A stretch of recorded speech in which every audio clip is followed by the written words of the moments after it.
masih membahas gangguan pada anak. Bahkan kasus dewasa juga banyak ditemukan. Nah, kita akan membahas di lain kesempatan. Sebelumnya saya akan menyampaikan mengenai CV singkat dari Dr. Nanis, pembicara kita yang hari ini sudah ditunggu, yaitu Dr. Andi Nanis Sakaria, lulus dari FK UNED pada tahun 1991, lalu lulus sebagai dokter anak dari FK UI pada tahun 2004, dan lulus sebagai konsultan endokrin anak pada tahun 2012, dan mengikuti program S3 di Fakultas Kedokteran UI, lulus pada tahun 2019. Dr. Nanis sendiri merupakan peneliti dan klinisi di Lembaga Biologi Molekuler Ekman, Jakarta, sejak tahun 2004 hingga tahun 2021. Sejak tahun 2021 hingga sekarang menjadi peneliti pada PRBM Ekman. Untuk mempersingkat waktu, Dr. Nanis, kami ucapkan terima kasih atas kesediaan Dr. Nanis untuk hadir memberikan paparan di acara webinar hari ini. Silakan, terima kasih. Waktu dan tempat kami persilakan pada Dr. Nanis. Baik, terima kasih Dr. Bremi. Terima kasih juga untuk mengundang saya di acara webinar atau Zoom ya hari ini. Kita akan diskusi tentang bentuk alat kelamin luar maupun dalam pada si kecil ya, pada anak. Kapan kita perlu khawatir karena ada bentuk kelamin yang relatif sederhana dan tata laksananya juga tidak terlalu rumit. Tapi ada bentuk kelainan genitalia atau kelamin yang memerlukan approach atau pendekatan diagnosis yang relatif rumit sehingga memerlukan pendekatan dari tim ahli ya multidisiplin dan juga untuk mengarahkan tata laksana yang sesuai. Saya mohon izin untuk menyapa ada beberapa teman. Saya kira ini untuk awam, Dr. Bremi. Ternyata ada beberapa teman sejawat, ada Dr. Evelyn, ada Dr. Endokrin juga. Saya lihat Dr. Bina, Dr. Dewi ya. Jadi mudah-mudahan bisa menjawab ya apa yang kita minta untuk hari ini. Saya izin share screen. Suara saya terdengar baik, Dr. Bremi? Alhamdulillah, jelas, Dok. Ya, saya pelan-pelan saja sambil menunggu peserta ini kayaknya masih sedikit sekali. Sayang ini. Betul. Maaf, karena ada gantian link Zoom-nya, Dok. Jadi saya juga Iya, tadi membalas dulu teman-teman yang lain. iya sayang. Baik. Tapi kita Oke.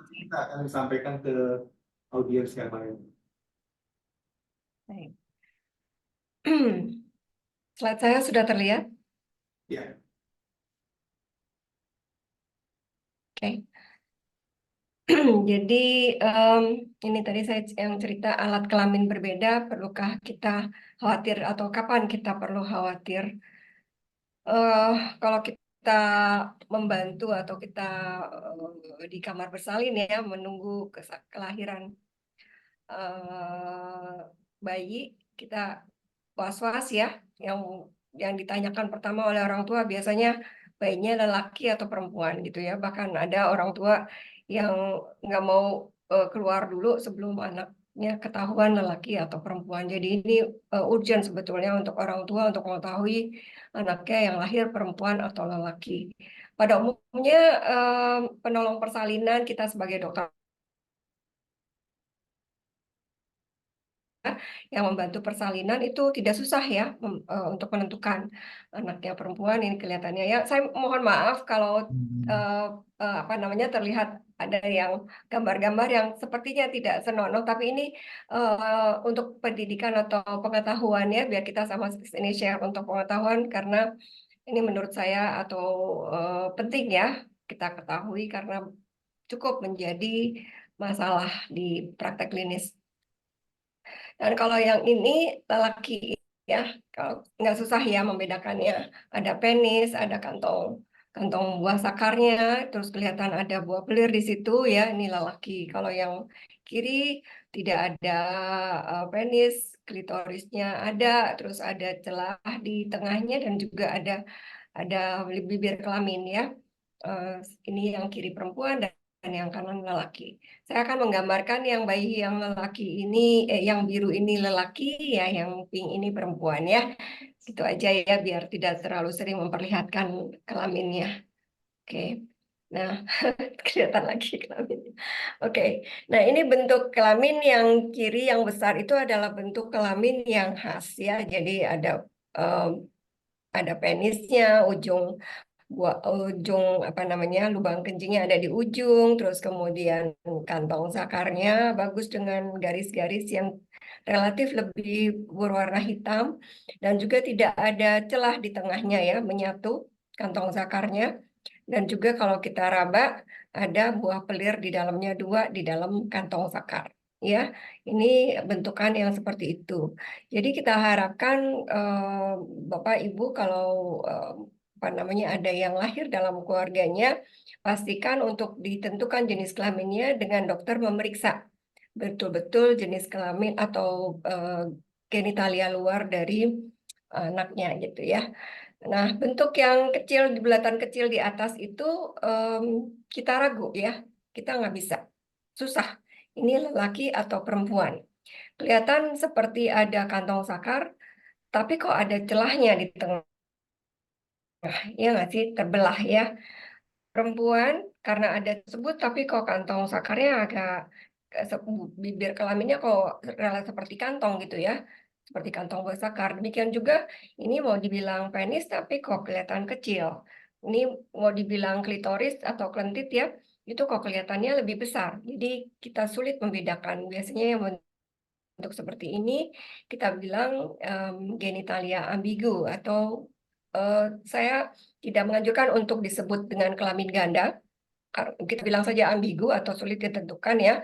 Karena kalau kita bilang kelamin ganda, konotasinya mungkin jadi gak ya. Jadi ada yang bilang membayangkannya di atas ada lelaki, di bawah ada perempuan atau berdampingan dua-duanya kiri lelaki, kanan perempuan. Nah, ini bentuk yang kita tidak bisa bedakan, ambigu istilahnya ya.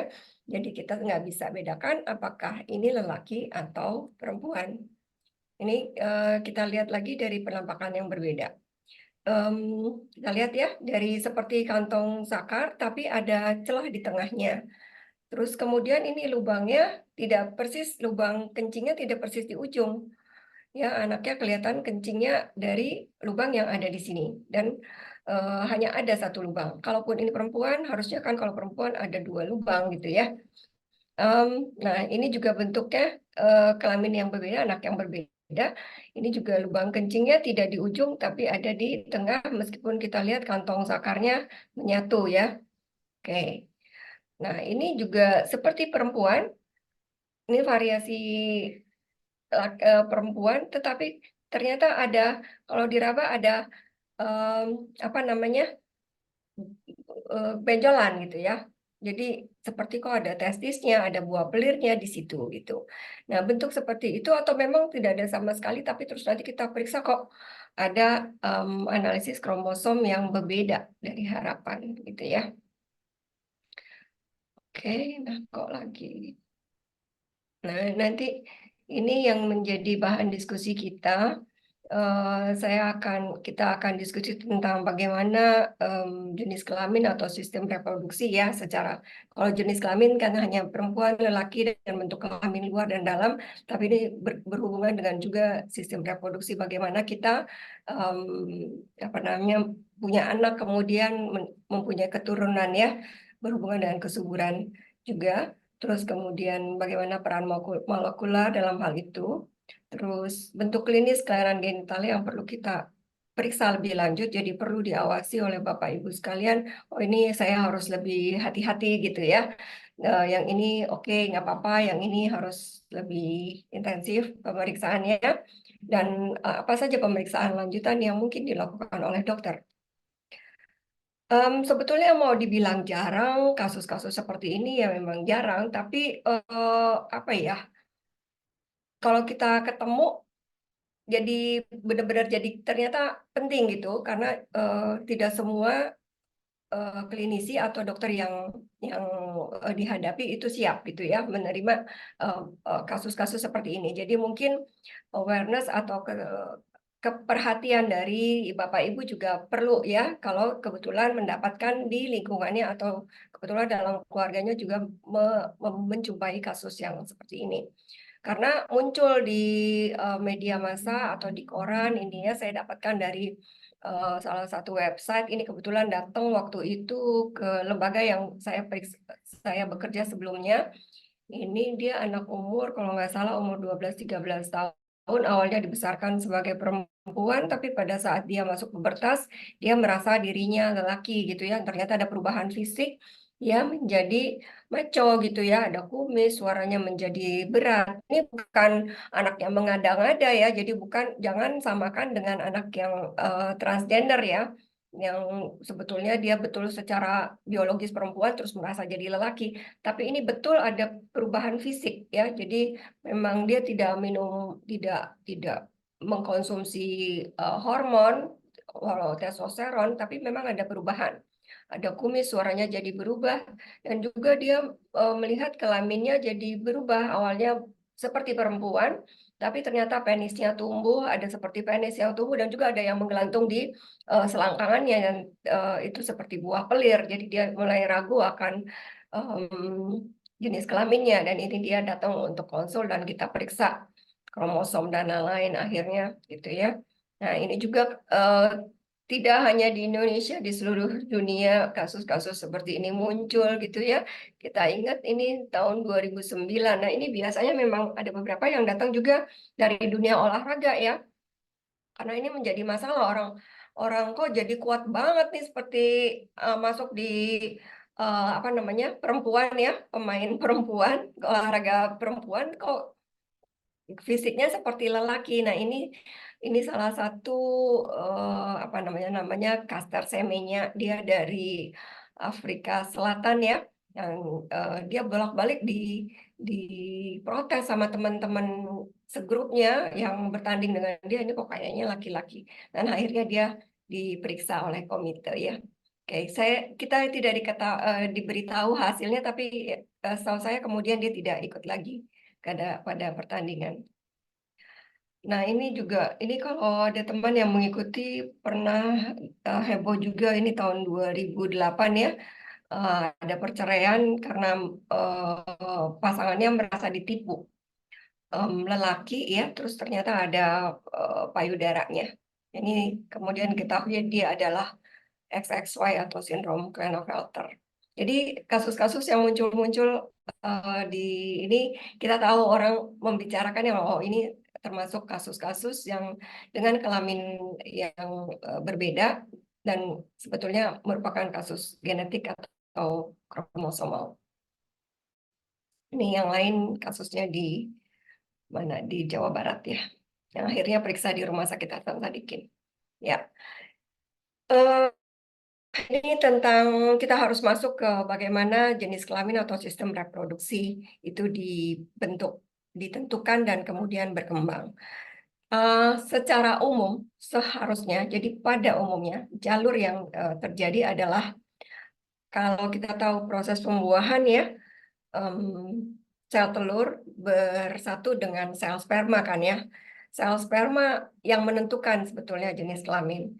Sel sperma apakah dia membawa kromosom X atau kromosom Y. Sedangkan yang dari sel telur dia selalu membawa kromosom X, ya kan? Karena dia XX, sementara yang bapaknya lelaki kan sel sperma XY ya. Jadi waktu dia misah tuh sel sperma ada proses kalau kita belajar biologi waktu SMA ya, dia mengalami meiosis. Jadi tergantung nanti yang masuk ke sel telur yang mana. Kalau sel sperma yang masuk adalah membawa kromosom Y dan membuahi sel telur yang X, maka dia akan menjadi janin XY, sehingga kita harapkan anaknya janin atau bayi yang lahir akan menjadi bayi lelaki.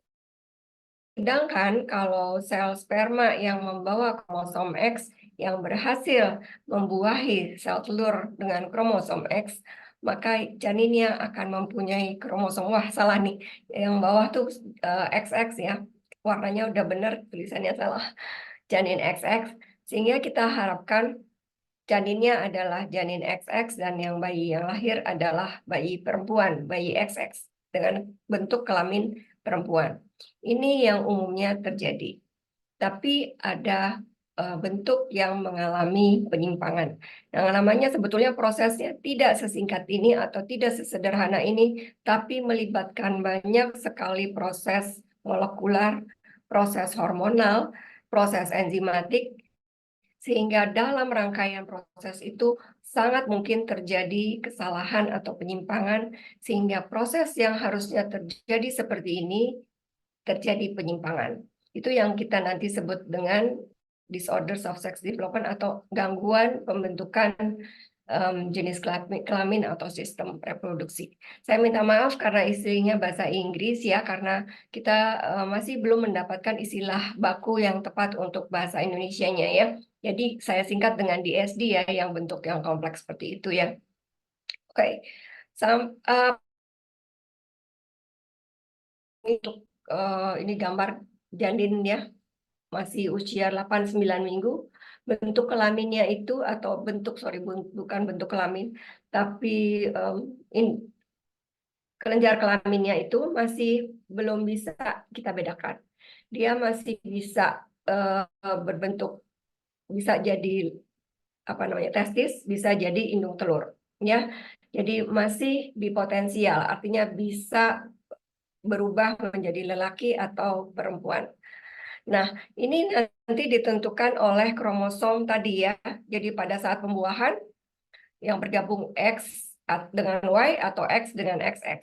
Kalau yang bergabung itu XY ya, XY kromosomnya, di kromosom Y itu ada gen yang menentukan pembentukan buah pelir yang namanya gen SRY.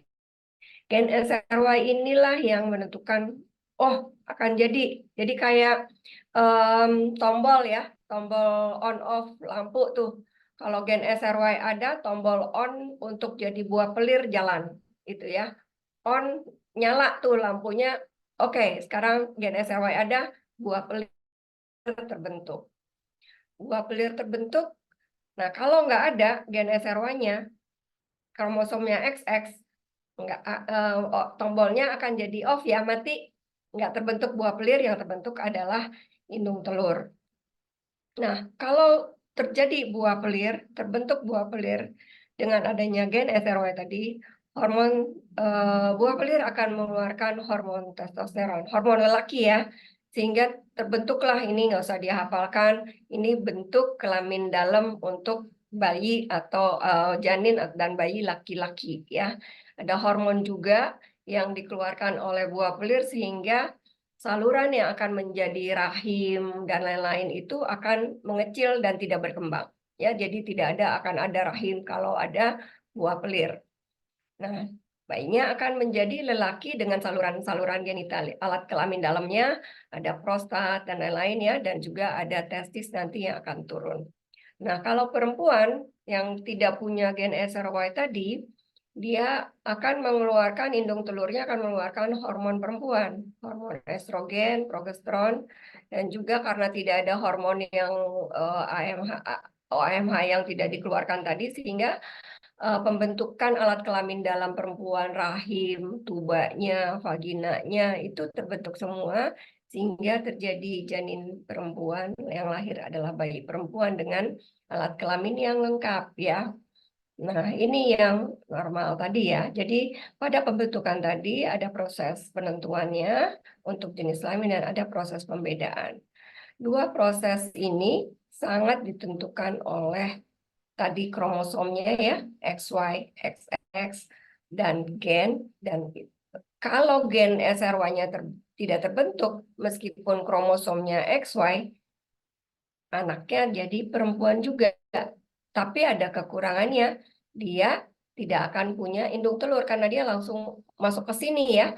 Indung telurnya nggak ada, hormon estrogennya juga nggak akan keluar. Jadi kelaminnya sih bentuknya ada rahimnya, tubanya, bentuknya seperti perempuan, tapi yang ini tidak terjadi, ya. Oke. Nah, ini kalau pada bayi XX, janin XX, kadang-kadang ada gen SRY yang iseng pindah ke sini, ya, pindah ke kromosom X-nya. Sehingga kalau gen SRY ada, meskipun kromosomnya XX, terjadi juga ke arah lelaki pembentukannya. Testisnya ada, hormon testosteronnya ada, sehingga terjadi anak lelaki. Itu ya ininya, meskipun dalam pembentukannya kemungkinan akan tidak sempurna. Oke, ini saya mau memperlihatkan, nggak usah, ini saya hanya memperlihatkan banyak sekali gen yang terlibat ya, dan bagaimana dokter atau apa namanya, saintis atau peneliti itu melihat kemana kemungkinan penyebabnya ya.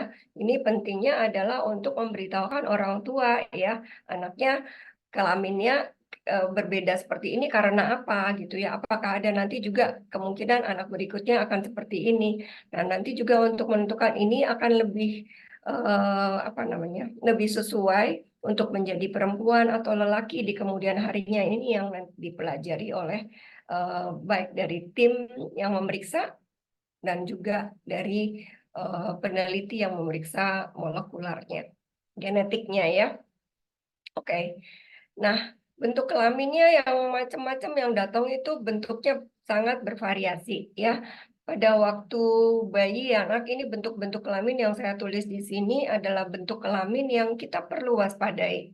Kalau genitalia ambigu, oke ya, semua pasti sudah langsung kayak kebakaran jenggot, udah langsung mau tahu kan ya, ini kenapa gitu ya. Terus waktu pada bayi lahir seperti bayi perempuan, tapi kok ada testisnya gitu ya. Atau seperti bayi lelaki, kok nggak ada testisnya gitu ya.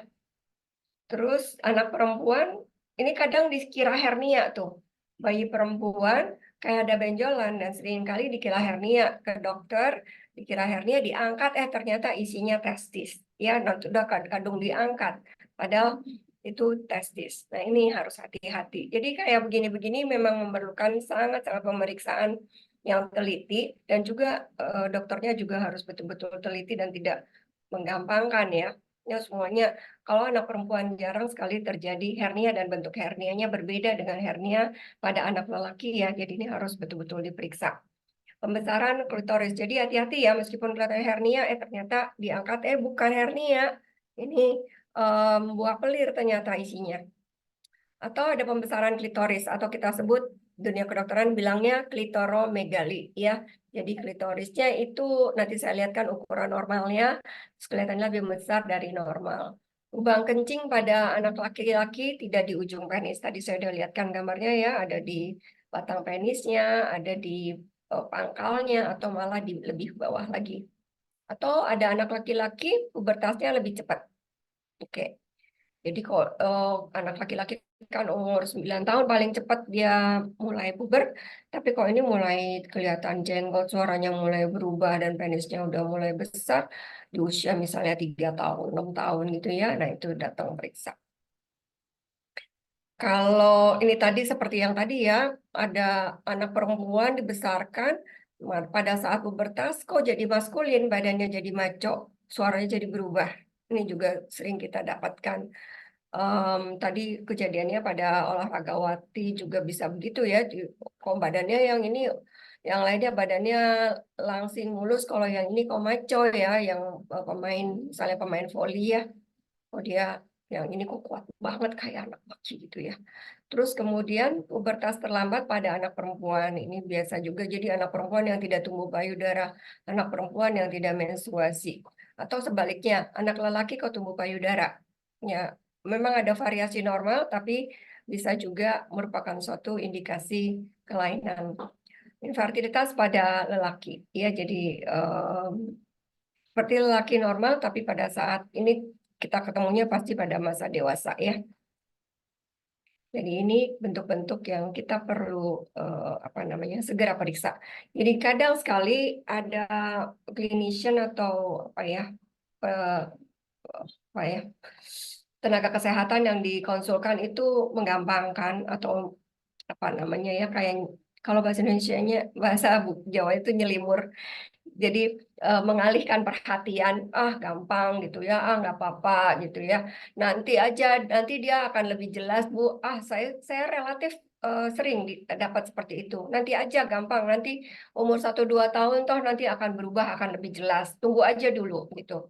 Yang kayak begini-begini tolong jangan diikuti. Saya bukannya ini ya, tapi memang saya dapatkan di praktek saya sering sekali terlambat datang karena tenaga kesehatannya memberi informasi yang tidak tepat. Jadi disuruh tunggu sampai umur 3 tahun, disuruh tunggu sampai umur 2 tahun. Enggak. Begitu ketemu, begitu ragu-ragu, begitu kelihatan beda. Oke, datang saja langsung mendapatkan informasi. Bisa ke dokter anak, bisa ke dokter endokrin anak langsung ya. Ini tadi saya mau ceritakan tentang klitoris. Klitoris yang kelihatan membesar itu namanya klitoromegali. Kita mengukur caranya sendiri, alat ukurnya sendiri. Nah, itu kalau pada umumnya sih kalau bayi baru lahir ya lebih dari 1 cm atau lebih dari 10 milimeter itu kita sebut klitoromegali. Ini ada usianya, ini berdasarkan penelitian. Jadi ada kriteria panjang, ada kriteria lebar. Nggak usah rumit seperti ini, tanyakan sama dokter apakah ini termasuk klitoromegali atau tidak. Ini salah satu bentuk yang ekstrim ya. Ini salah satu bentuk yang kita namakan hiperplasia adrenal kongenital, salah satu penyebab yang paling sering anak perempuan XX yang mengalami bentuk kelamin yang seperti lelaki, virilisasi atau maskulinisasi namanya ya. Jadi karena pajanan hormon testosteron yang berlebihan pada saat dalam kandungan atau setelah lahir. Jadi kita lihat klitorisnya membesar, ini karena kadar androgen ya, testosteronnya tinggi ya. Ini juga kelihatan lebih hitam dan kelihatan ada garis kasar gitu ya. Kalau labia atau labia itu bibir kemaluan pada anak perempuan harusnya kan halus ya. Dan ini juga kelihatan menghitam. Ini ada hiperpigmentasi istilahnya kalau kedokteran ya, lebih gelap warnanya. Dan gelapnya ini biasanya kalau kondisi yang berat, dia tidak hanya pada kelamin tapi juga pada buku-buku tangannya ini ya, bagian luar tangan ini kita lihat menghitam pada garis-garis tangannya, dan juga kalau ada bekas luka dia juga akan terlihat hitam. Jadi tidak saja terlihat pada bayi baru lahir, anak besar mungkin saja mengalami hal seperti itu ya, pada gusi kelihatan hitamnya, hitam keunguan gitu ya. Nah ini bentuk yang kita perlu waspadai karena ada bentuk kegawat daruratannya ya. Jadi ada bahayanya, dia ada kemungkinan mengalami gangguan elektrolit, anak yang muntah-muntah, kekurangan cairan.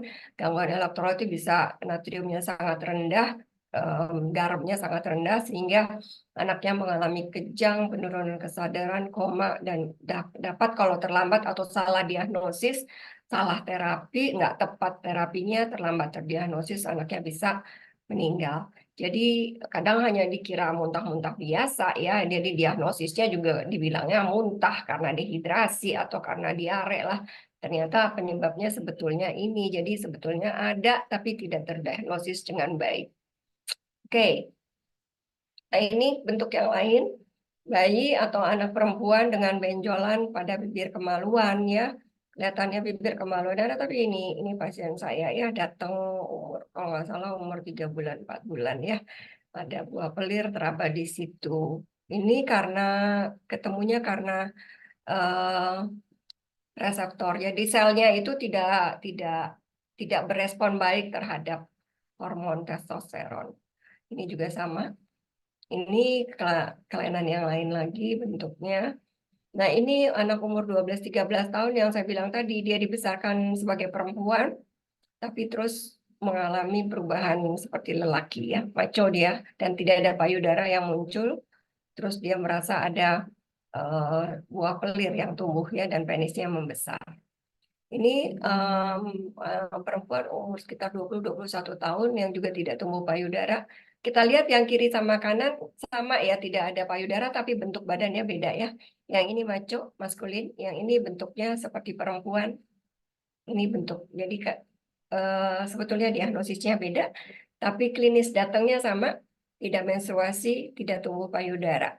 Tapi bentuk badannya beda. Yang satu masih kelihatan female, masih kelihatan perempuan ya, tinggi malah. Kalau yang ini maskulin. Yang kita tahu ini penyebabnya sebetulnya secara genetik berbeda. Oke, jadi anak perempuan itu harusnya tumbuh payudara kita tunggu antara umur 8 sampai 13 tahun. Begitu dia tidak tumbuh payudara di umur 13 tahun, kita harus konsul, harus periksa. Kalau tidak menstruasi 3 tahun maksimal setelah tumbuh payudara. Jadi misalnya anaknya tumbuh payudara umur 8 tahun. Kita tunggu maksimal umur 8 tambah 3, 11 tahun. 11 tahun paling tidak dia sudah harus menstruasi. Bila tidak ada menstruasi, apa namanya, kita harus periksa gitu ya. Tapi kalau tidak ada tumbuh payudara, paling maksimal kita tunggu di usia 15 tahun. Anak perempuan harus menstruasi. Jadi jangan ditunggu. Banyak sekali yang datang umur 81 tahun, bahkan ada yang datang sudah mau menikah, baru didatang karena orang justru mertuanya yang mau tahu. Ini kenapa nggak menstruasi gitu ya. Sebelum menikah datang untuk diperiksakan.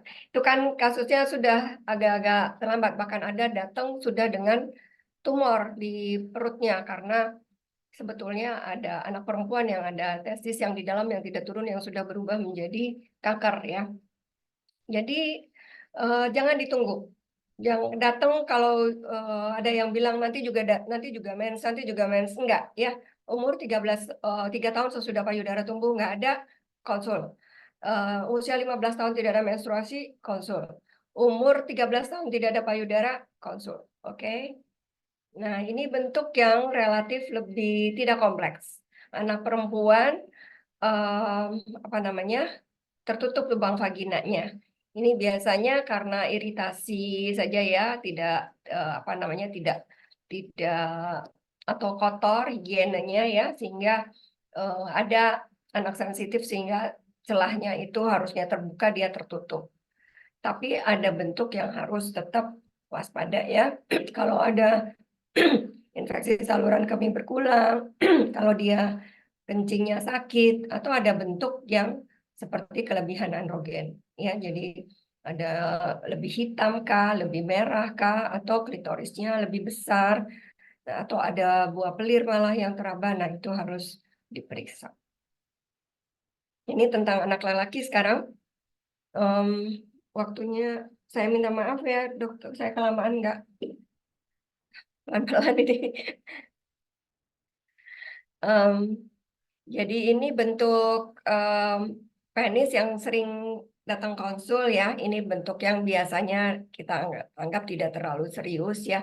Tapi usia berapapun kalau dapat bentuk yang kecil dibilang dokter mikropenis diharapkan konsul ya. Apakah kalau usianya 0 sampai 6 bulan kita masih bisa memeriksakan hormonnya ya. Apakah ini bentuk yang menetap, yang lebih serius ataukah hanya bentuk mikropenis yang simple. Oke. Kadang ada bentuk yang tenggelam karena anaknya gemuk atau lemak di pangkal penisnya itu tebal sehingga dia tenggelam ya. Jadi ini cara mengukurnya. Kalau cara mengukurnya harus ditekan dengan biasanya kita pakai alat untuk menekan lidah tuh ya yang dari kayu ya, ditekan. Ini agak sakit kalau pakai besi dan ditarik betul-betul di stretch penisnya sehingga kita dapatkan ukuran yang tepat. Ini lubang kencing pada anak laki-laki, harusnya dia di ujung. Nah, yang perlu diwaspadai kalau semua yang di sini kecuali yang letaknya di sini, yang di ujung sini masih oke. Tapi kalau letaknya lebih pangkal dari yang itu harus konsul, ya. Kemudian harus periksa ya. Kemudian kalau anak laki-laki tidak teraba satu atau dua-duanya kantong pelir, buah pelirnya. Buah pelir harus betul-betul ada di dasar kantong skrotumnya. Ada di atas sedikit, ada di selangkangan, bahkan tidak teraba sama sekali. Itu semuanya harus datang untuk diperiksa. 0 sampai 6 bulan pun datang, kita masih bisa periksa hormonalnya ya, apakah ini bentuk yang kompleks atau tidak. Terus kita biasanya masih menunggu sampai 6 bulan untuk turun. Tapi kalau betul-betul tidak turun, diusahakan turun mungkin dengan tindakan atau hormonal ya, sampai usia 9 sampai 12 bulan. Paling nggak 12 bulan, paling terlambat dia sudah harus ada di dasar kantong skrotum. Nah, tentang anak laki-laki, pubertasnya tadi saya sudah cerita anak perempuan, kalau anak laki-laki itu pubernya antara usia 9 sampai 14 tahun.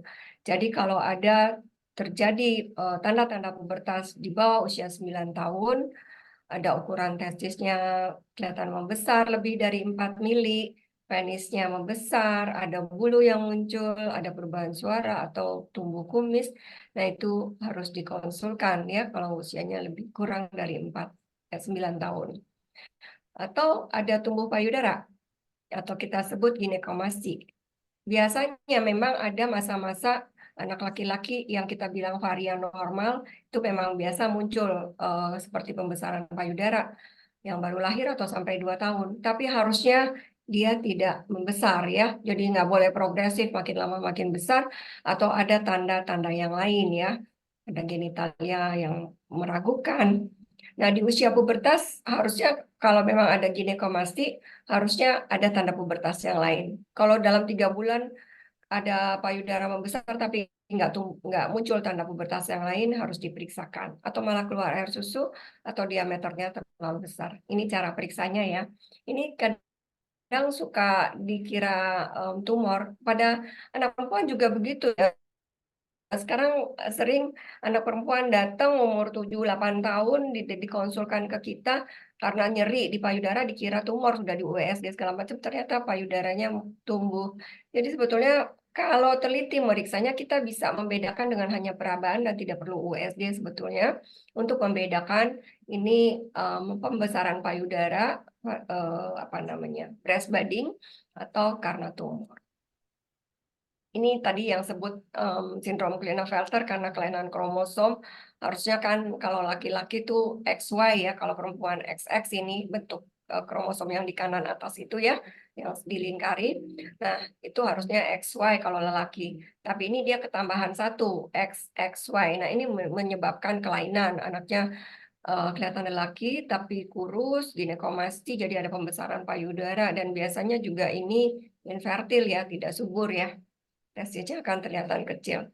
Jadi selama konsul tuh dokter akan nanya, jadi persiapkan jawaban-jawaban seperti ini ya. Jadi biasanya ditanya waktu hamil, ada obat-obatan yang diminum, ada hormon yang diminum nggak? Terus pada waktu hamil ibu ada mengalami tumbuh kumis nggak, suaranya berubah nggak? Karena ada juga yang hormonnya yang masuk ke ibu ya. Terus kemudian pemeriksaan kromosom, apakah ada waktu periksa kromosom pada saat janinnya pada saat hamil ya. Waktu hamil XX ternyata yang lahir anaknya laki-laki kan itu juga perlu pemeriksaan lanjutan. Atau di keluarganya ada riwayat kematian dini, ada riwayat apa namanya konsanguinitas keluarga ya antara suami istri ya dan juga riwayat tidak subur. Nah, biasanya dokter akan memeriksa kelaminnya, tinggi badannya, tekanan darah semuanya diperiksa, kemudian ada tanda di kulit yang hitam, juga status pubertasnya, dan ini pemeriksaan yang dikerjakan. Biasanya pertama sekali harus analisis kromosom, ya, karyotyping dengan atau tanpa VIS untuk kromosom X atau Y dan Y, terus pencitraan. Pencitraan itu biasanya USG untuk melihat kelamin dalamnya yang ada uterus kah, ada testis kah di dalam atau lengkapkah di dalam gitu ya. Terus kalau sampai tidak bagus terlihat, kita perlu mungkin dengan pemeriksaan laparoskopi, jadi betul-betul diteropong ke dalam untuk lihat bentukannya ya. Dan pemeriksaan hormonal, hormonnya lebih kemana, lelaki, perempuan gitu ya. Itu semua nanti pemeriksaan tersebut diharapkan untuk mengarahkan diagnosis. Untuk konfirmasi diagnosis biasanya memerlukan pemeriksaan DNA. Jadi dokter akan melihat ini kemana ya diagnosisnya. Kalau membingungkan masih tidak pasti akan diarahkan untuk pemeriksaan DNA. Nah, itu semua tadi saya cerita tentang DSD, ini bentuk kelainan kelamin dalam dan luar atau pembentukan sistem reproduksi yang tidak normal, yang menyimpang. Ini kejadiannya memang jarang 1 sampai 1.500, 1.200. Tapi kalau kita lihat dengan angka kelahiran kita di Indonesia sekitar 50 per minggu harusnya ya. Jadi kemarin Dokter Bremi bilang banyak dok kasusnya. Ya iya, kalau kita pegang pemeriksaan kromosom jadi banyak kita dapatnya ya. Ternyata nggak jarang adanya gitu. Jadi, oke. Nah, ini pemeriksaan awal yang dikerjakan dokter, analisis kromosom, biasanya juga diminta gen SRY, ini biasanya dikerjakan di Rumah Sakit Tambak juga ya.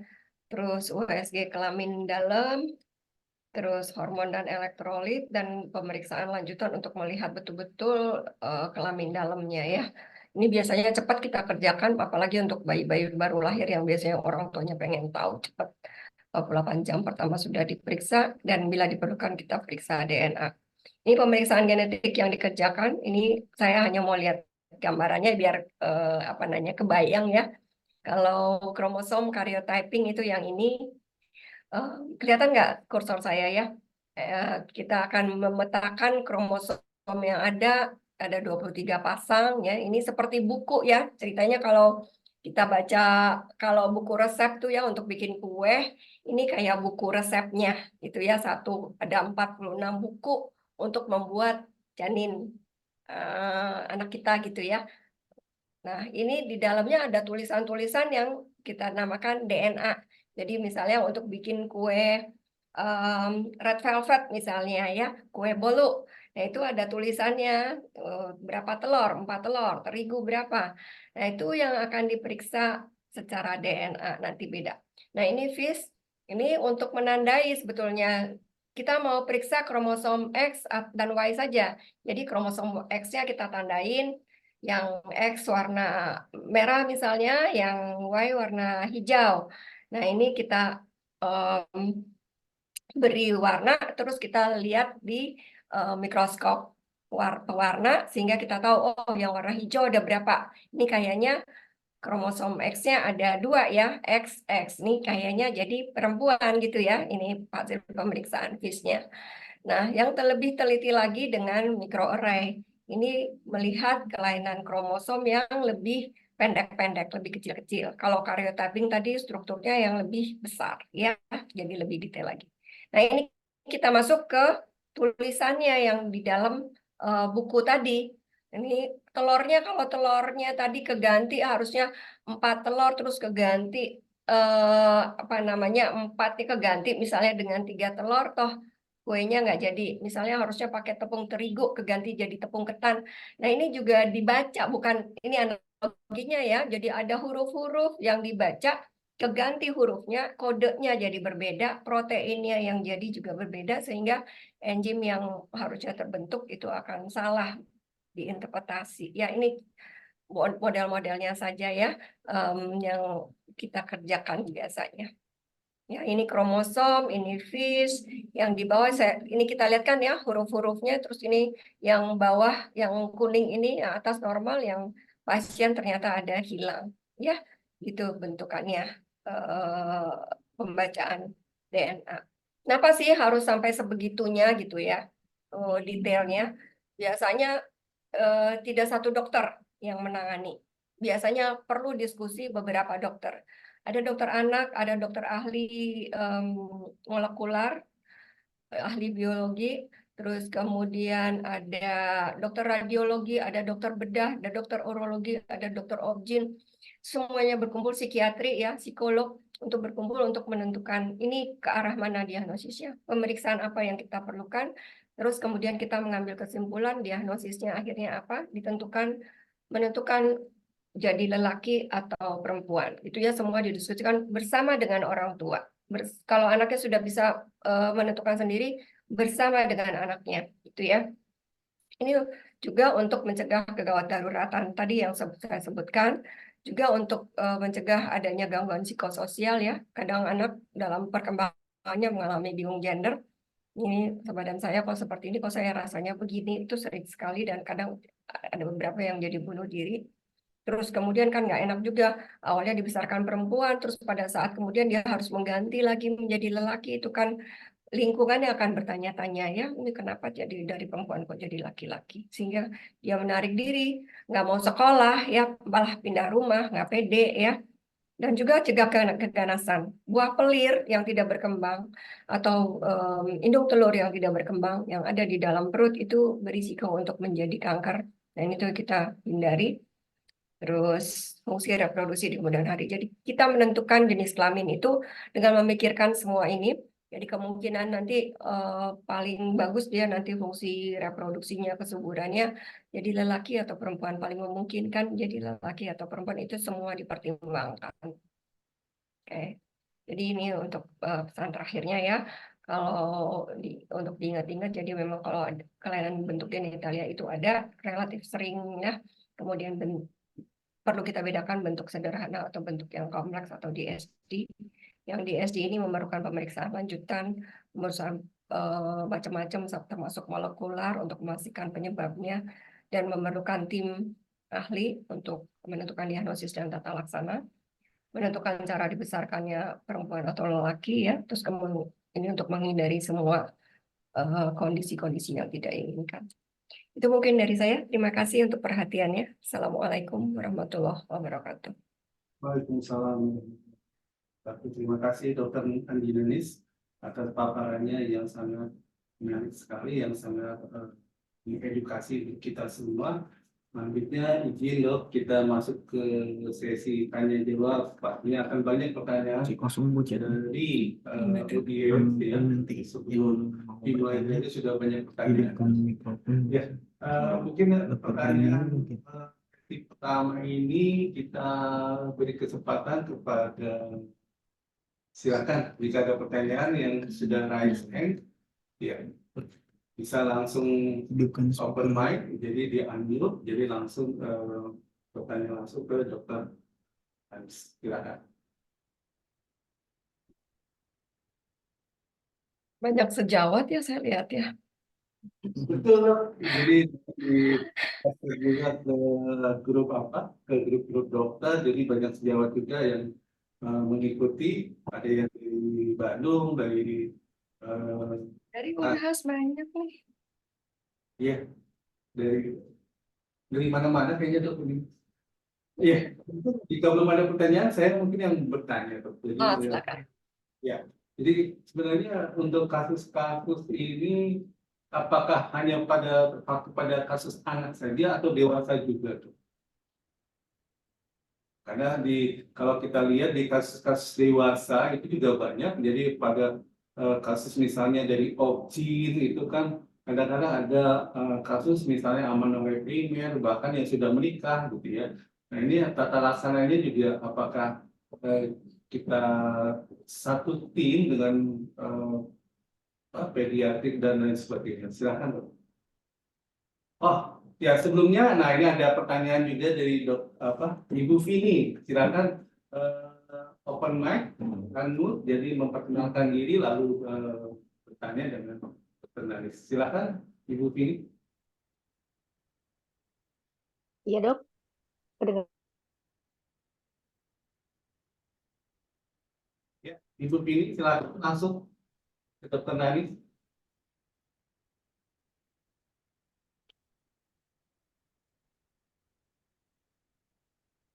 Sinyalnya kayaknya dia. Oh Ibu Vini, kalau sinyalnya Iya ya, kurang, kedengeran nggak?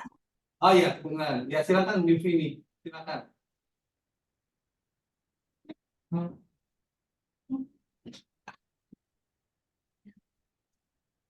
Bu Vini, Sinyalnya dok. oh sinyal. Bu Vini, jika sinyalnya kurang bagus, silakan di di Pindah chat, tempat ya. ditulis di chat boleh. Mungkin menjawab pertanyaan ini tadi. Ya, mungkin dokter Nanis bisa menjawab yang Terlebih dahulu. apakah ya kasus dewasa, banyak juga yang kasusnya dewasa tuh. Betul, betul, Dr. Bremi. Jadi kasus-kasus dewasa cukup sering ya kita dapatkan. Ada yang datang laki umur 33 tahun, kemudian diperiksa kasusnya sebetulnya infertil ya, tidak punya anak gitu ya, diperiksa kromosomnya ternyata XX gitu ya. Jadi tadi yang saya tulis bentuk klinis yang datang itu bisa di dewasa. Yang tadi juga ada yang datang dari obgyn ya, dengan tumor di perut udah lumayan besar. Ternyata itu adalah tumor dari testisnya, kanker testisnya karena sebetulnya dia XY dan testisnya di dalam perut terlalu lama sehingga mengalami perubahan menjadi keganasan ya. Nah, bentuk-bentuk yang tadi yang saya cerita betul itu yang ada yang datang ditarik mertuanya mau menikah, mau tarik mertuanya untuk periksa. Jadi umur dewasa udah lebih dari 20 tahun waktu itu karena dia belum menstruasi dan ternyata memang XY. Ya, jadi XY itu kromosomnya XY harusnya lelaki kan ya, ternyata dia perempuan gitu ya. Jadi bentuk-bentuk yang seperti itu yang datang umumnya pada usia dewasa. Dan dalam apa namanya diagnosis dan tata laksana itu kita melibatkan semua, terlibat semua dok. Jadi ada obgynnya, ada androlog, ada juga dari urologi biasanya ya penyakit dalam yang ikut dalam tim gitu. Jadi tergantung kasusnya biasanya timnya itu datangnya diundang berdasarkan kasus yang ada. Ya, ini Bu Vini Ya. sudah Iya. Silakan. langsung. Udah kedengeran belum dok suara saya? Ya, sudah. Oh, udah. Iya, jadi dok gini, saya perkenalkan dulu, nama saya Vini, ibu 2 anak. Kebetulan tahun lalu bulan September anak kedua saya berumur 8 bulan.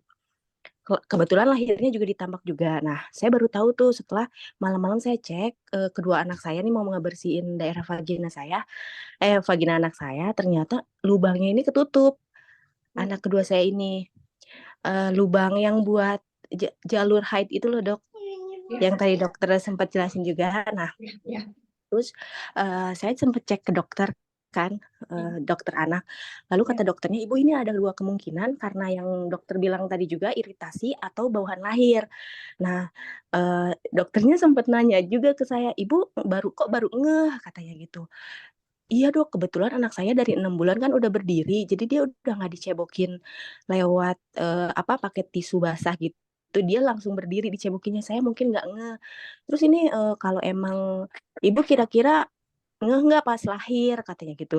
Saya sempet denial juga sih, saya sempet nanya sama dokter anaknya, dokter ketika membantu lahiran itu sebenarnya dokter anak itu ngecek nggak sih daerah vaginanya gitu kan.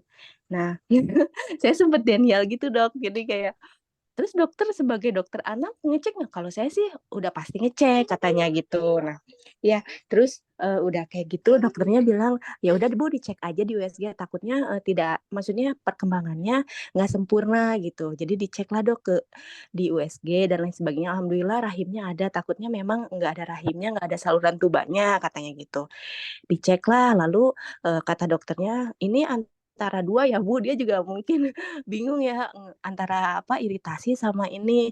Jadi kita ada insisi aja, operasi kecil gitu katanya gitu. Nah, di insisi lah anak saya. Nah, setelah di insisi saya masih bertanya-tanya dok, itu apakah iritasi atau memang bawaan lahir ya gitu. Pertanyaan saya di sini dokter anak itu sebenarnya setiap lahir itu ngecek nggak sih sampai sedetail itu gitu ya dok. Lalu apakah terlihat misalnya anak pas di dalam kandungan usia 38 lah ya taruh dok, itu rahim apa sudah terlihat tuh dok. Jadi untuk ini perkembangannya sempurna gitu. Saluran kencingnya dan lain-lain apakah terlihat, karena pas saya USG anak saya 8 bulan tuh rahimnya katanya kecil banget. Jadi pas saya hamil itu sebenarnya maksudnya nggak tahu ya Bu kata dokter USG-nya apa udah bisa kecek rahimnya apa enggak gitu, mengetahui apa ini sempurna apa enggak gitu. Itu aja sih dok. Terus apakah saya harus ngecek ulang gitu berkala nanti setelah misalnya kalau taruhlah ini iritasi ya dok, apakah harus saya cek berulang beberapa tahun kemudian gitu, karena setiap kali saya cebokin sekarang saya udah cek gitu ini masih kebuka nggak ya lubangnya gitu kan, takut saya trauma gitu. Apa harus cek berulang apa nggak usah ya dok gitu, tentang rahimnya, tentang saluran tubanya nanti gitu setelah dia besar. Itu aja sih dok. Baik, dokter, Ibu Vini, Vionita, bagus sekali pertanyaannya Ibu yang konten ya. Jadi Iya. bagus loh Ibu bisa tahu ya umur 8 bulan ketahuan. Biasanya anaknya ketahuannya justru anak-anak usia sekolah ya. Iya. Kalau memang sebagian besar harusnya dicek ya Bu ya pada saat lahir.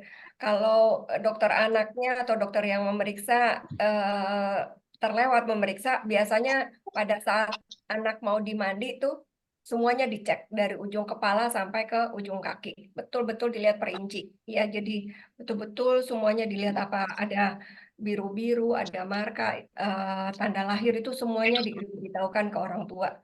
Jadi kalau ada kelainan biasanya langsung ketahuan, gitu ya. Harusnya untuk pemeriksaan bayi baru lahir tuh seperti itu, lengkap harusnya ya. Jadi dicatat semua. Kalau ada kelainan tuh ada cross check-nya. Oh ini dan juga waktu pada saat pemeriksaan biasanya orang tua ada di samping kan ya, waktu memeriksa itu. Waktu kita memeriksa genitalnya juga seperti itu. Kalau ada kelainan biasanya langsung diberitahu. Oke, ini ujung apa namanya lubang kencingnya nggak di ujung ya gitu ya misalnya ya gitu biasanya langsung diberitahu. Jadi asumsi saya waktu lahir harusnya ada lubang gitu ya dan kemudian dalam perkembangannya ternyata menutup. Nah itu biasanya karena iritasi sih jadi bukan bawaan ya Ibu ya. Yang seperti itu biasanya simpel jadi bukan yang termasuk kelainan yang serius gitu ya yang sederhana saja dan biasanya itu iritasi atau karena hygiene ya yang tidak terawat atau memang anaknya yang cukup sensitif. Jadi biasanya tidak cocok sama bahan dari celana dalamnya gitu ya atau ada tisu yang dipakai yang ada pengharum. Nah, itu yang mungkin bisa menyebabkan ada penggabungan dari kedua bibir tadi gitu ya. Nah, kemungkinan kembali bisa. Jadi kalau tadi faktor-faktor tadi masih ada dan biasanya kita anjurkan untuk selalu dibersihkan dan rajin dikasih kayak baby oil, minyak atau vaselin ya. Jadi bentuk yang seperti vaselin atau baby oil untuk tetap dia tidak bersatu karena kalau minyak itu dia nggak nyatu lagi gitu ya ininya ya kedua bibir kanan dan kirinya gitu. Kayaknya ibu nggak perlu terlalu khawatir lagi terlalu berulang-ulang periksa lagi kayaknya nggak perlu karena biasanya umur 8 bulan itu rahim dan salurannya itu sudah terlihat. Biasanya perlu dalam pemeriksaan USG itu perlu minum ya, sehingga kandung kencingnya penuh, sehingga rahimnya bisa tervisualisasi dengan baik. Tentu saja untuk pemeriksaan itu tergantung dari siapa yang meriksa, alat pemeriksaannya, USG-nya ya. Ya kalau ibu ragu-ragu boleh second opinion kah atau ulang lagi. Tapi saya kira kayaknya tidak perlu ya, gitu ya, ibu ya. Kecuali dalam perkembangannya kayaknya kok ada sebenarnya kalau dari sisi DSD itu pajanan androgen yang bisa menyebabkan seperti itu. Jadi misalnya klitorisnya membesar, ada kelihatan menghitam gitu ya di bibir kelaminnya yang kayak gitu yang mungkin ibu periksa lebih lanjut. Itu ya ibu ya. Oke dok, terima kasih banyak. Iya, sama. Ini pertanyaannya silakan kalau ada yang ingin bertanya lagi bisa raise hand and open mic dari audiens. Satu lagi sebetulnya sekarang kita menghindari apa ya terapi yang tajam ya untuk sinekia ini untuk penutupan itu biasanya kita pakai hormonal. Jadi salep hormon diberikan sehingga tidak terlalu traumatis untuk bayi.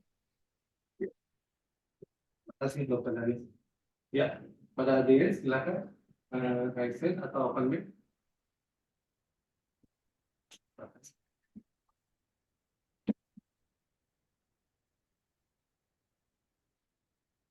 Mungkin saya melanjutkan pertanyaan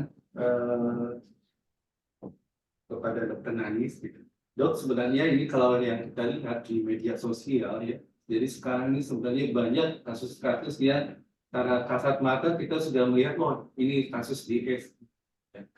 Tapi mungkin pengetahuan atau edukasi ke masyarakat maupun ke tenaga kesehatan itu masih kurang sehingga istilahnya perlu kita lakukan ya dok ya untuk kedepannya supaya istilahnya kasihan kepada mereka tuh sebenarnya pasien tapi akhirnya karena ketidakpahaman jadi malah istilahnya terbuli gitu. Jadi banyak hal yang kita lihat di media sosial. Nah, kedepannya apa yang harus kita apa namanya PR kita untuk ini untuk masyarakat sendiri bagaimana ya? Ya, sebetulnya sama kasus-kasus yang jarang ya, Dokter Bremi ya, bukan hanya kasus ini memang yang termasuk di S itu jarang sekali sehingga kita masih sangat perlu untuk memberikan pengetahuan bukan hanya pada masyarakat, tapi pada teman-teman kita sendiri ya, teman sejawat ya, teman tenaga kesehatan, bidan yang membantu persalinan atau siapa saja yang berhubungan dengan anak atau kasus-kasus yang di sini ya. Jadi tidak jarang tadi yang saya cerita ya, kasusnya ditunda-tunda gitu ya, datangnya oh nanti, no nanti gitu ya. Kasus yang apa namanya buah pelir nggak turun aja harusnya diperiksakan segera, suruh tunggu sampai umur 2 tahun gitu ya. Ada yang kasus udah jelas-jelas genitalia ambigu. Nanti aja Bu, umur 6 bulan gitu ya. Jadi udah lewat masanya untuk pemeriksaan hormonal, udah terlambat. Jadi kita harus nunggu lagi sampai usia pubertas baru bisa cek hormon atau harus distimulasi untuk periksa hormon. Itu ya. Jadi kalau datangnya lebih cepat dokter lebih leluasa untuk menentukan diagnosis secara cepat. Jadi, Dokter Bremi, kegiatan-kegiatan seperti ini mungkin perlu kita persering ya, mungkin tulisan di majalah atau di website atau di media sosial ya, pelan-pelan kita persering, kita up lagi apa namanya dipersering untuk diterangkan ke masyarakat. Jadi yang banyak kan kasus-kasus yang sekarang nih kalau endokrin kan kasus pubertas, pendek, stunting gitu ya. Nah, ini juga mulai kita perkenalkan ke teman sejawat dan juga pada Bapak Ibu pada umumnya. Contoh kasus misalnya yang terbaru adalah kasus pernikahan sejenis di satu kota di Jawa Barat ya, yang mungkin secara klinis kalau saya pribadi melihatnya wah ini sepertinya sindrom Klinefelter gitu ya, tapi kan dianggapnya pernikahan sejenis. Ya, kasihan jadi ya. Jadi mungkin itu PR kita semua gitu ya. Iya. Kadang gemes juga loh, memang booming di media massa, ngomongnya ke segala macam. Tapi kita nggak bisa bicara kalau dia nggak nanya ke kita kan. Ini namanya etika kedokteran seperti itu kan. Ini harusnya ini nih, ayo datang ke saya, tapi nggak datang. Kita tawarin ke dokternya juga nggak datang. Kalau kita mau Itu dok, tunda bisa itu dok. kan Jadi ada etikanya. ikannya enggak belum pas gitu ya dok ya. Iya. Gimana? Oke. Ya, ya kalau kita mendatangi langsung gitu kan kayaknya kurang pas Nggak juga. etis, nggak etis, nggak bisa. Mungkin ini ada pertanyaan dari chat, Mas. Ya, ada di, ya ada siapa yang Silakan. bertanya dokter Dewi ya? Kalau ada ini silakan Ini dokter Dewi ya? Iya. pada siapa? Ya. Ini dok, maaf. Dear Dokter Nanis, Ada. kasus anak usia 17 tahun. Baru-baru ini dikonsul dengan kecurigaan tumor testis daerah abdomen. Dengan pemeriksaan genitalia seperti perempuan. Fisik laki-laki, testis tidak teraba, masih sementara melengkapi pemeriksaan dok. Payudara sepertinya ada raba kelenjar, ada kumis dan jantung. Maaf sih, oh tidak, karena jaringannya kurang baik. Iya, silakan dok, Dokter Nanis. Ada pertanyaan. Kalau lihat fotonya sih dokter Dewi nih di Makassar ya? Dokter Dewi, ya. Dari Iya, Makassar. Dewi Artati. Iya, Ya. ini kayaknya untuk tahu apa harusnya periksa kromosom dulu dokter Dewi ya. Saya kok lihat sepintas gini kayak mungkin mixed gonadal dyskinesis ya. Jadi mungkin ada mosaicism. Jadi kalau kromosom itu kan harusnya XY, XY semua atau XX, XX semua. Kalau sampai ada tumor testis ya, terus jadi berarti ada di dalam, terus kemudian klinis perempuan tapi fisiknya lelaki, jadi ada pajanan androgen mungkin aja ada 2 nih gitu ya di dalam mix ya jadi XX dan XY atau malah dengan monosomi X ya. Maaf teman yang lain, ibu-ibu yang lain ini jadi lebih diagnosisnya apa istilahnya banyak dokter. Ini dokter Dewi konsulnya jangan di sini. Terlalu susah untuk untuk Bapak Ibu. Dokter Dewi nanti ya ini kita masukkan ke penelitian aja ya Dokter Dewi ya. Boleh. Ibu Vini. Iya, lain Mungkin apa ya? mungkin jadi kromosom dulu, Dokter Dewi, terus Fis ya. Iya. Ini ada pertanyaan lagi dari Ibu Vini, Dok. Pak Dok, satu lagi terlewat mau Nah, bertanya. ini saya nggak bisa bantu, nggak bisa jawab. Ini Ibu, memang caranya adalah memang seperti itu ya. Jadi ada cara, ini pihak dari apa namanya, androlog biasanya yang secara di bawah mikroskop yang mencari ya kromosom yang fisiknya atau sel sperma yang fisiknya seperti bentuknya seperti lebih ke Y atau bentuknya seperti X. Nah, yang itu yang akan diarahkan untuk membuahi indung telur pada saat proses bayi tabung.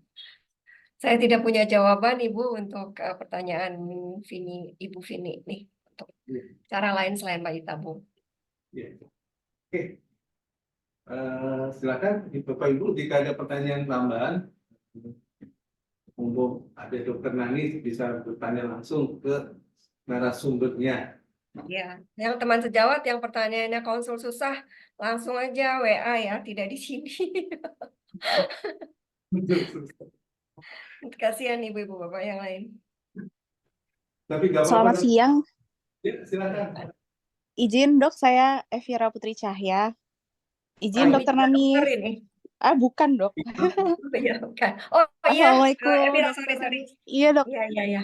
ini dok, Evira, baik. saya ini aja mau bertanya juga sebagai Ya, orang awam tentunya. Jadinya sebenarnya kalau tadi kan untuk seperti Ibu Vini itu kan mungkin karena memang punya anak yang memiliki suatu apa ya kayak kekhawatiran. Nah kalau misalnya untuk orang awam yang misalnya mau periksa gitu aja, bisa nggak sih dok? Maksudnya kayak saya maksudnya apakah memang harus ada di keluarganya yang pernah memiliki riwayat seperti ini gitu, atau memang kejadian ini tuh bisa spontan gitu dok? Misalnya kan harusnya XX tapi kok ketambahan tambahan X1 lagi XY. Nah, itu sebenarnya penyebabnya apakah memang secara acak dan spontan saja atau memang bisa lifestyle yang menentukan atau bagaimana gitu, Dok. Terus ya itu jadi sebenarnya latar belakang yang kita mau periksa nih apakah memang harus ada riwayat dulu atau memang nggak mau periksa aja sih sebenarnya anak saya normal atau enggak gitu, atau kelihatannya ada yang tidak normal pada kelamin anak kita gitu, apa harus ada kayak gitu dulu atau ya udah nggak apa-apa periksa aja gitu dok sih. Makasih dok sebelumnya. baik. Baik, Evira. Ini Evira teman saya dulu kerja di lembaga Eijkman ya. Iya dok. Makasih dok. Dia saintis ini. Oke, udah punya anak ya Evira ya? Sudah, Alhamdulillah dok, sudah dok, alhamdulillah. Udah 1, 2. Mbak 1 dok.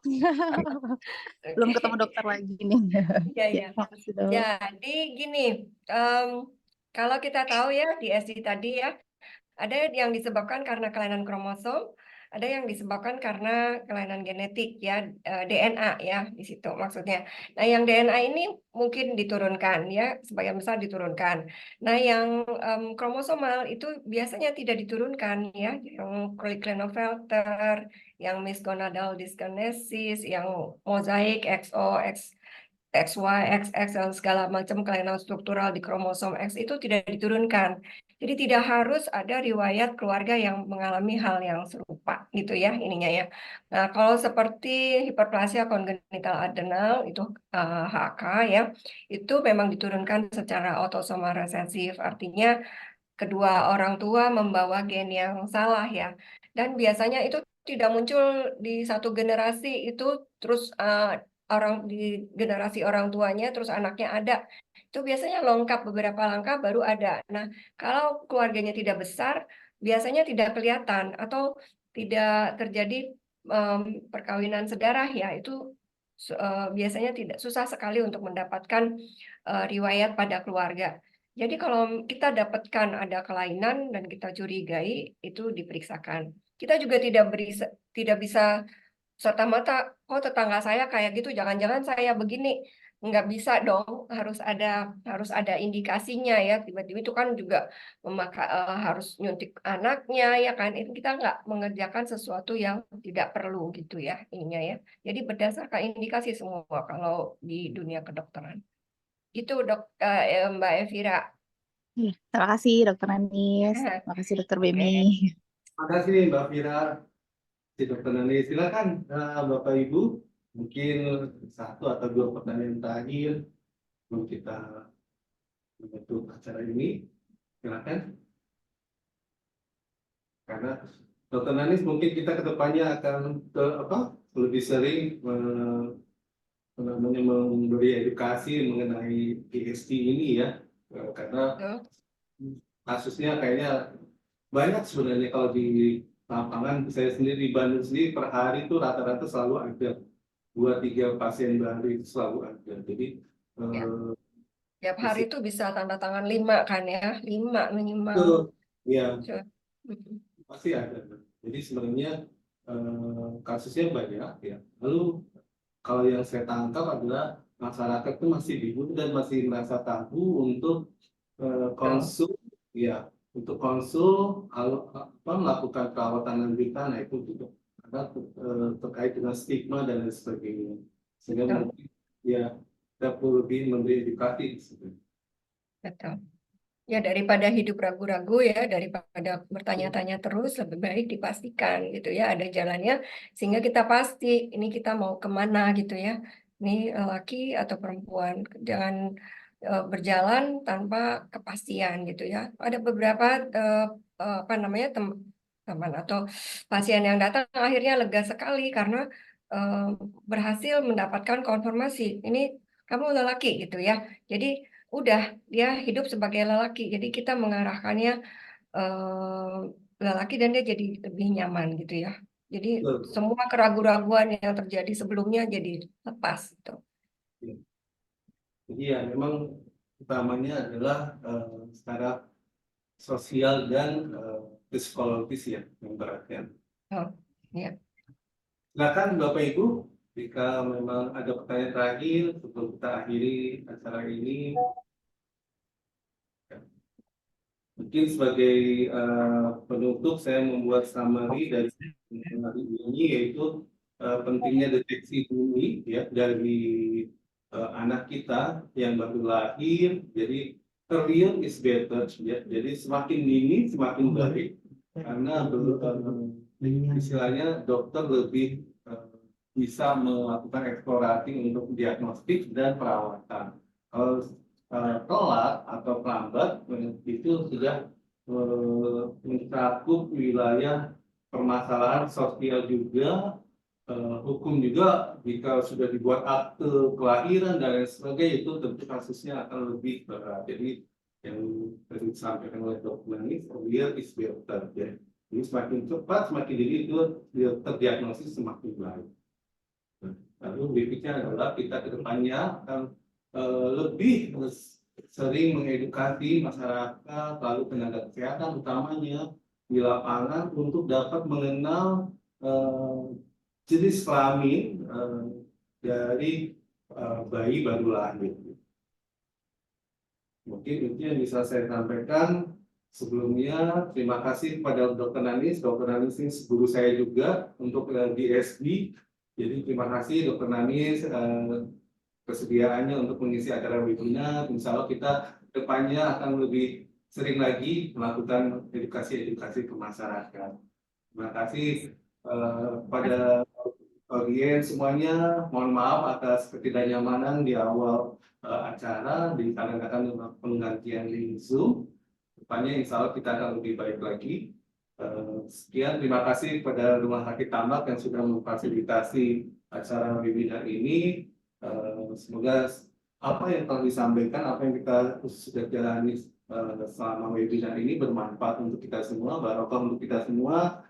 Dan terima kasih, salam sehat untuk kita semua. Saya tutup acara ini dengan alhamdulillah. Wassalamualaikum warahmatullahi wabarakatuh. Terima kasih Dokter Nani atas waktunya. Oke, ya, saya izin ya.